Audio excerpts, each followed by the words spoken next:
What's up, everyone? Welcome back to the channel. Boozer here. Thanks for stopping by. Happy Monday, by the way. Hopefully, you guys had a good weekend and having a good start to the week.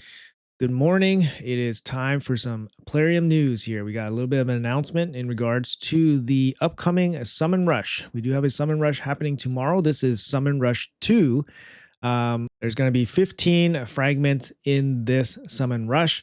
Keep in mind that if you intend on doing every single event, there's going to be 30 extra fragments, which means you can skip 30 fragments in total.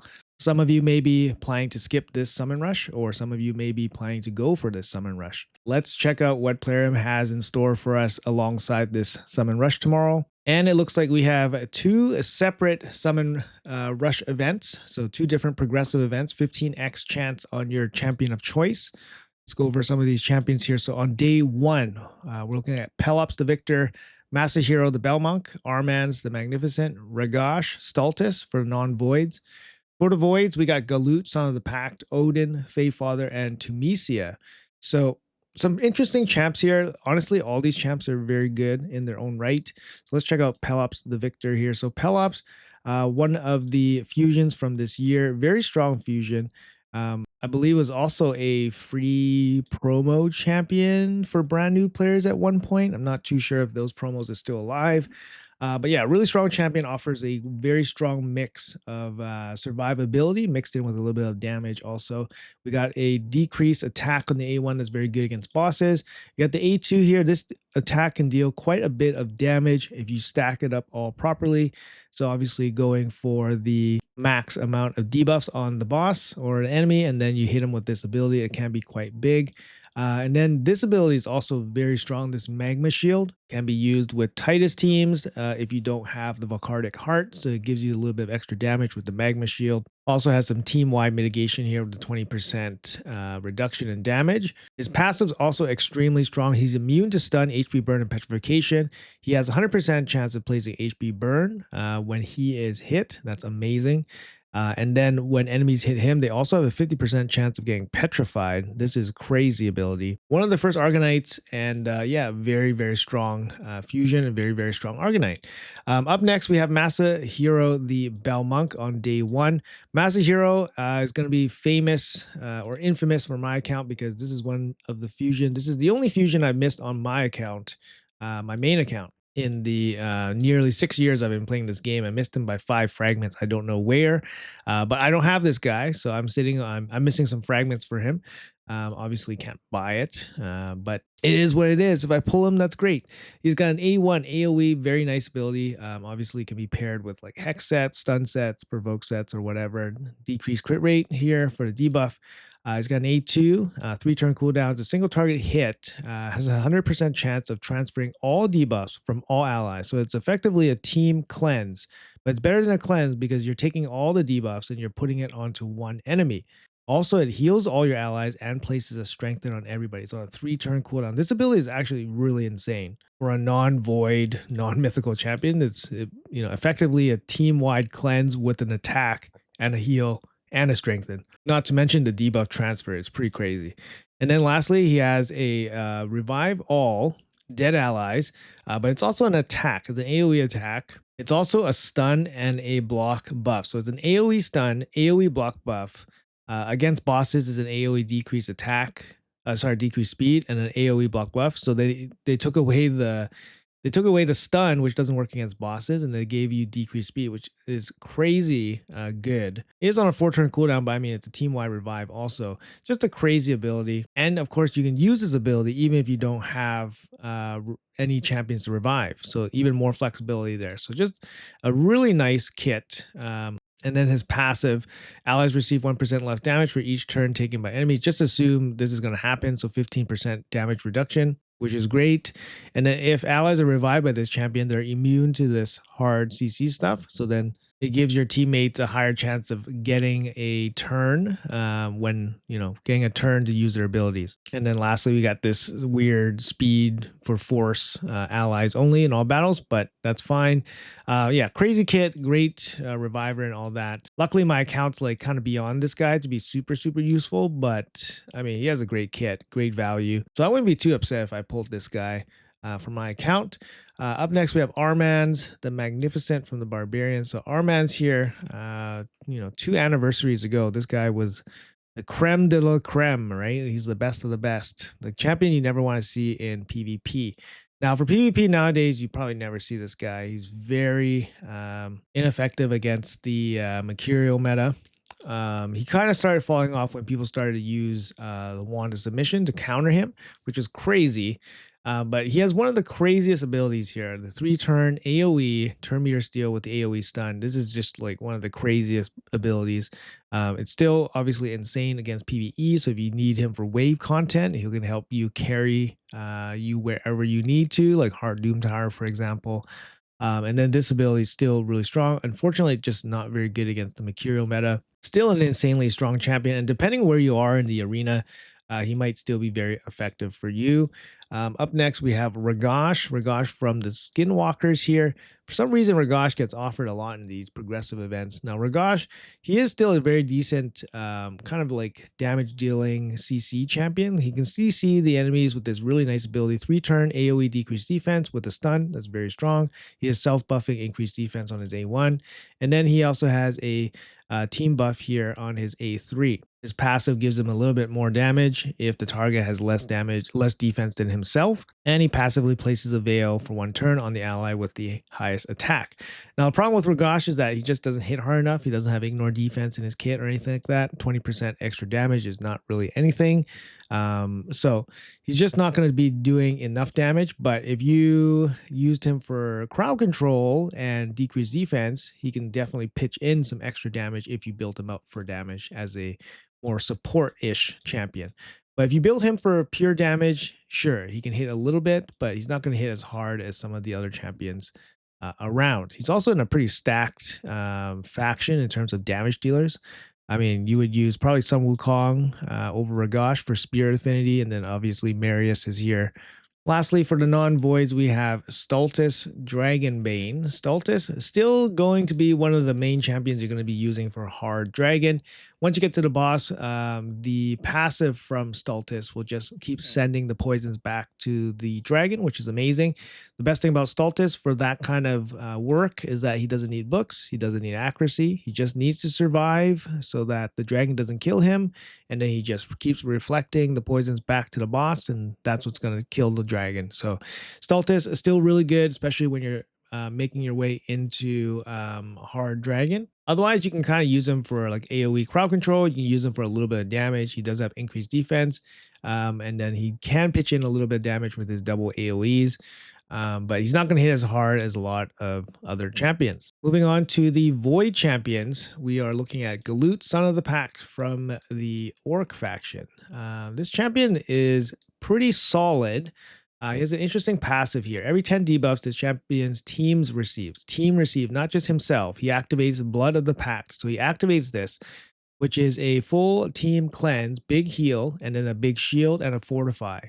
And if his A3 is triggered by the passive, the buffs come in protected. So the shield and fortify come in protected if this happens.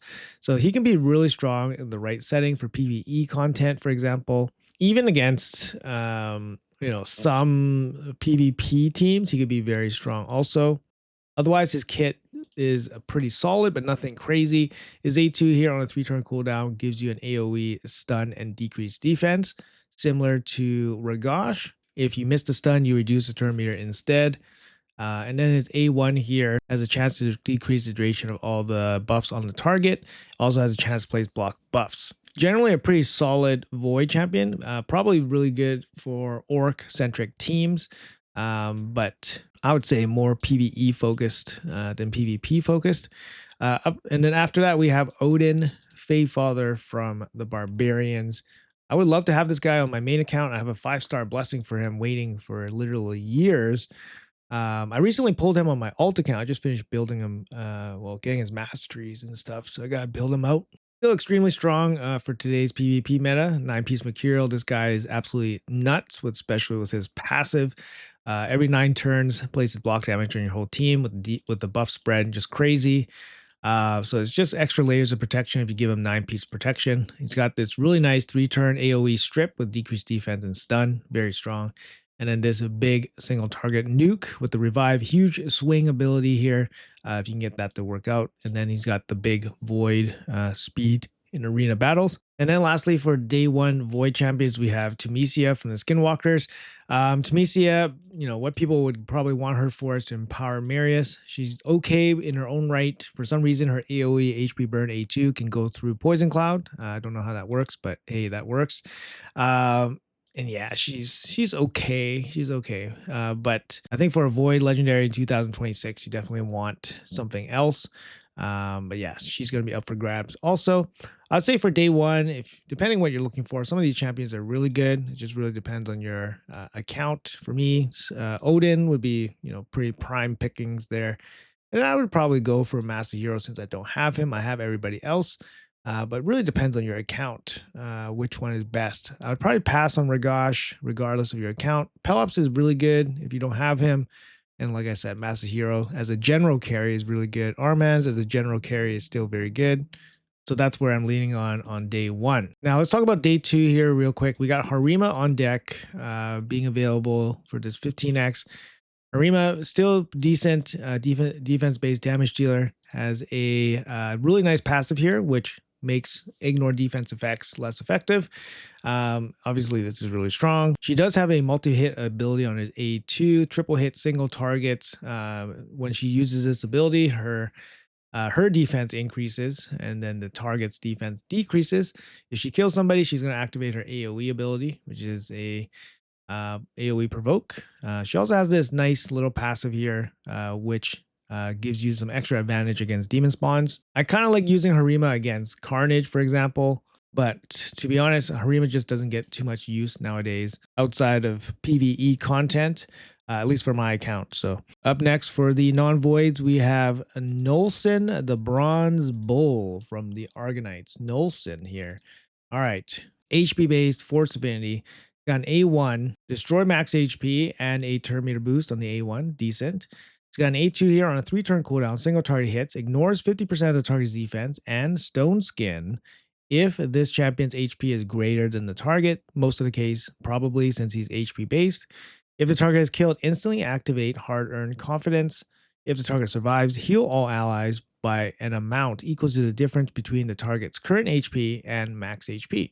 35 damage, percent damage here from books. It's pretty significant.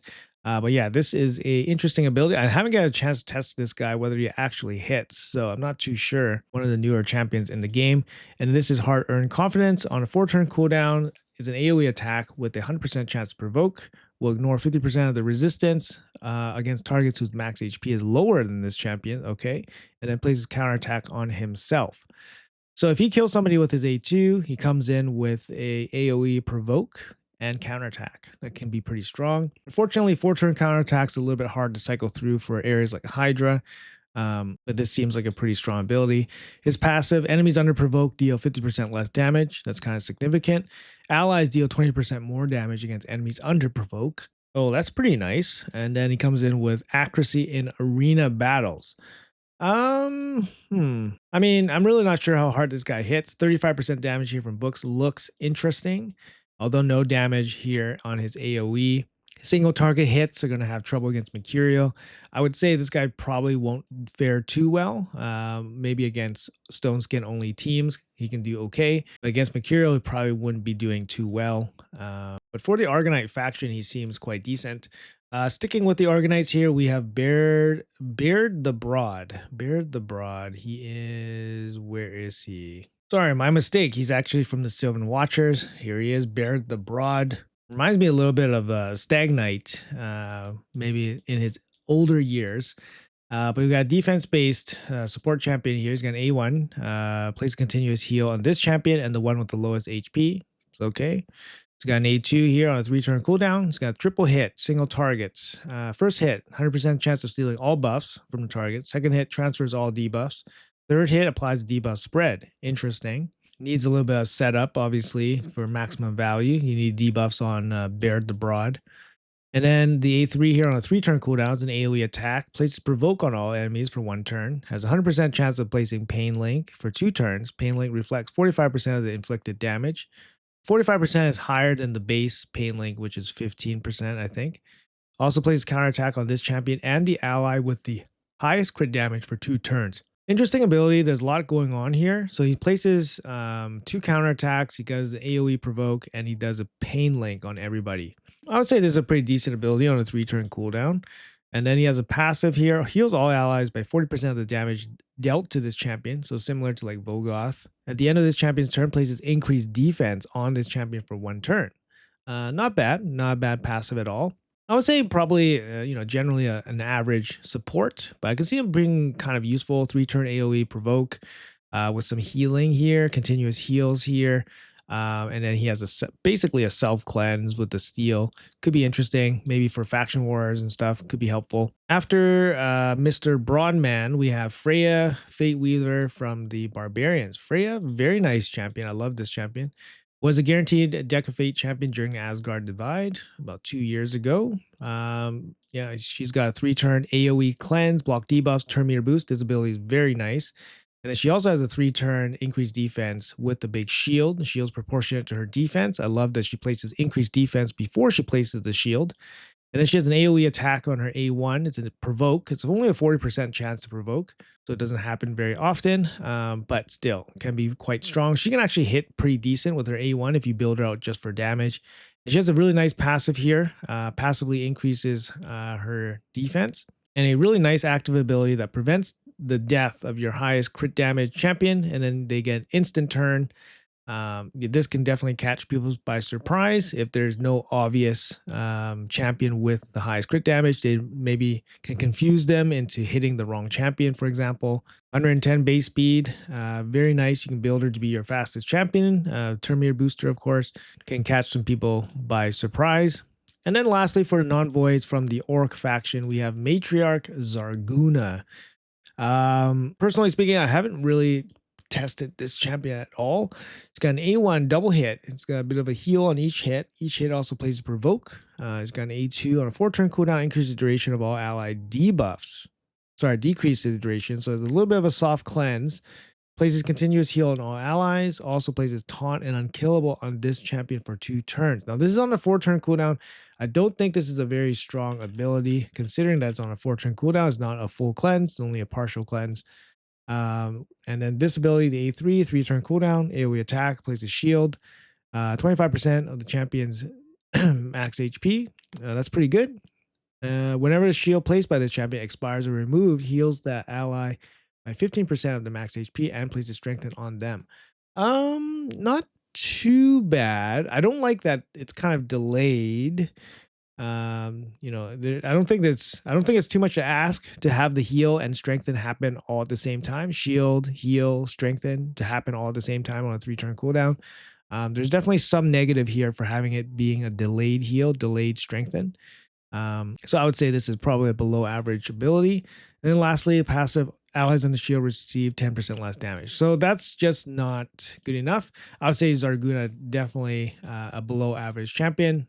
Definitely has a kit that does not seem very good. All right, let's quickly talk about the Void champions available on day 2. We got some nice ones here. First up, we got Storm Herald Hecaton from the Argonauts. Now, he's probably going to be the one that most people would want from this Void slot on day 2.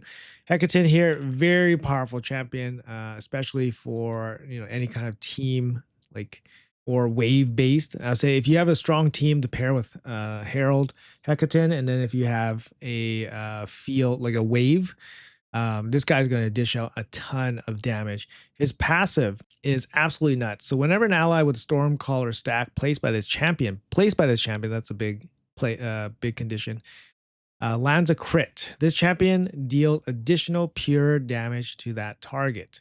So effectively, you're just dealing a bunch of little mini War Master, mini Giant Slayer hits whenever your team with Stormcallers start hitting with crits. And he places Stormcaller on your allies, which is insane. So he attacks on his A2, attacks one enemy. Before attacking, places increased defense. He's defense based.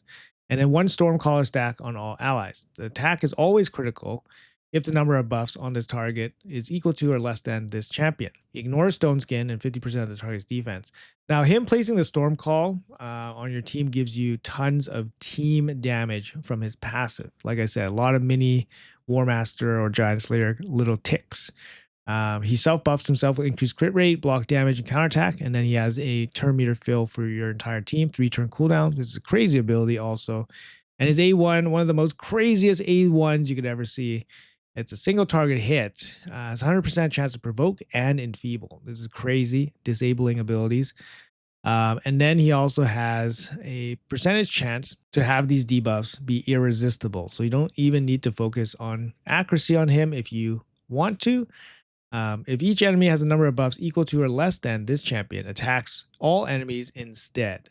So if he has a lot of buffs versus enemies with low buffs, it's going to be an A1 AoE attack, provoke, 100% enfeeble. It's wild. Wild, wild, wild. So if he gets this going, yeah, your team's pretty much cooked unless you can, cleanse this or, resist this somehow. I don't know. But yeah, it's a 50% chance of it being irresistible. And then he has a really nice speed in all battles aura here. Really strong champion. I'm not sure if he fits anywhere for PvP content. For PvE, he does a lot. For PvP, I mean, you have to get this going, and then you have to get his counterattack stuff going. Unfortunately, it's not protected or anything. And this ability seems perhaps a little bit slow to get max value from a Storm Call. And then, of course, the Stone Skin Ignore is nice, but, we're kind of moving a little bit towards Mercurial's champion, so might not be ideal. But still, just a general overall powerhouse champion. Up next, we have Grazur Iron Gut from the Ogryn Tribes. Probably still one of the best Ogryn Tribe champions around. He does a lot in his kit. Base stats slightly on the low side, I would say, for a Void Affinity champion. And he's defense based. He's got an A1 AoE, places shield. It's decent. It's good. He's got an A2 3-turn cooldown, another AoE. Heal with a buff duration increase. This is very good. And then he has another AoE on a 3-turn cooldown on his A3, AoE provoke with increased resistance and increased defense. His passive also very solid. Whenever he is attacked, heals all allies by 70% of the damage received. Only heals by 35% if received from bosses. And then he has an active effect, places unkillable on him for 1 turn before receiving fatal damage. Overall, very strong kit. He also has a max HP hit on his A2, which means he can dish out some pretty good damage against some bosses. I'd say generally this guy is probably like a Hydra specialist, but he can do a lot in a lot of different areas. And then lastly, for the Void Champions on day 2, we have from the Night Revs, the reworked Soulless. He's a lot better than he was previously. He's got an A1 stun with a chance, with an ignore defense if they're under provoke. He's got a 3-turn AoE attack on his A2. It's a strip with a decreased attack and hex. And then he's got an A3 here on a 3-turn cooldown, another AoE, increased duration of all debuffs on each target, then places provoke. Also places a shield on all allies and a counterattack on himself. Damage increases by 10% for each debuff on the target. And then lastly, his passive here will ignore 30% of the target's resistance if the target's defense is lower than him, which is probably usually the case.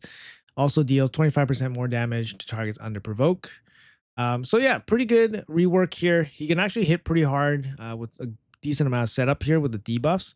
And he brings some added utility with the debuffs here. Also has the buff strip, which is very nice. Just a nice kit update, makes him a little bit useful in more places. Where I've seen him used is actually, I think, like Titus cheese teams to like one-shot the Shogun or something. I don't know. I didn't really look too much into it, but that's where I saw Soulless. It's probably some interaction here where they debuff the boss like crazy, and then maybe he places a huge shield with his hit, and then Titus comes in with the 1-shot or something like that. But yeah, he's a decent overall wave kind of control champion or just support champion, but he can deal some damage too. All right, guys. So you guys are all caught up on the events for the next 2 days.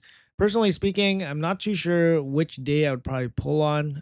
Freya would be the best champion from day 2, and of course Hecaton. I'm not planning to pull any void shards for this summon rush that's happening. I'll probably go, I don't know, I'll probably go for day one, and I'll probably just pull, some sacred shards, maybe for Masahiro. But it really depends. None of these champions are really game changers for myself. There's some decent champions here. Like I said, day one probably has more decent champions than day two. Harima is obviously a very good one if you don't have Harima, just for general use. The other champions, I mean, Zarguna, definitely not somebody you would want to pull, I think. Bard is okay. Bronze Bull seems okay. Maybe Bronze Bulls for like the Argonite Faction Wars, something like that. Keep in mind that, guys, that if you guys skipped the first summon rush, so you guys would have skipped 20 fragments, right? You guys have to participate at least um, 5 fragments in this summon rush, or at least 5 fragments in the champion chase, as well as complete all the remaining events to get the fusion. Because, like I said, you can only skip 30 fragments in total. So if you skip the first summon rush, that's 20 gone, right? And if there's 15 in this summon rush, you can only skip 10 from this summon rush. Should expect the price for 5 fragments to be similar to the first summon rush, so about four and change. And then for the full 15 should be about 7, which was the cost in the first summon rush. Now, looking ahead just a little bit for the next day or so, we do have a Soul Chase tournament, guys. Soul Chase tournament. We kind of called this, or kind of was hoping for this, and here it is, guys. We got a Soul Chase tournament with a boost, 2x boosted rates for Mortal Soul Stones and Immortal Soul Stones. So Plarium is throwing in the ultimate sweetener here to get us to pull our Immortal and Mortal Soul Stones. Yeah, there is going to be a Prism Crystal here. We predicted that as well. Yeah, I don't know. I'm not too sure. I mean, for sure, the Mortal Soul Stones probably get pulled just because they don't have too much value anyways. But they probably get pulled. And then you guys can pick up some small rewards along the way from the Soul Chase tournament. But if you guys need every ounce of resource, then save everything. Obviously, there's going to be some kind of guaranteed event, in the near, weeks, in the coming weeks, probably. So, saving everything makes sense also. But this is probably one of the best times to pull, pull your soul stones, just because you're going to get some additional value with boosted rates. So, but saving makes sense too, especially when you're limited on resources and when you know that there's probably going to be a guaranteed event. And if that guaranteed event requires soul stones or huge amounts of energy, and if you don't have huge amounts of energy, then you might need soul stones to help you out. So you might have to save those soul stones for that kind of event. Up to you guys with how you guys want to prepare, but you guys are now aware. Anyways, guys, that's going to be it for the video. Hopefully you guys enjoyed it. Hopefully it was informative for you guys. Hopefully you guys have a great Monday. Thanks for watching until the end. Have a great one. Let me know in the comments below what you guys think, what you guys are planning to do. Best of luck if you guys are pulling, and I'll see you guys in the next video.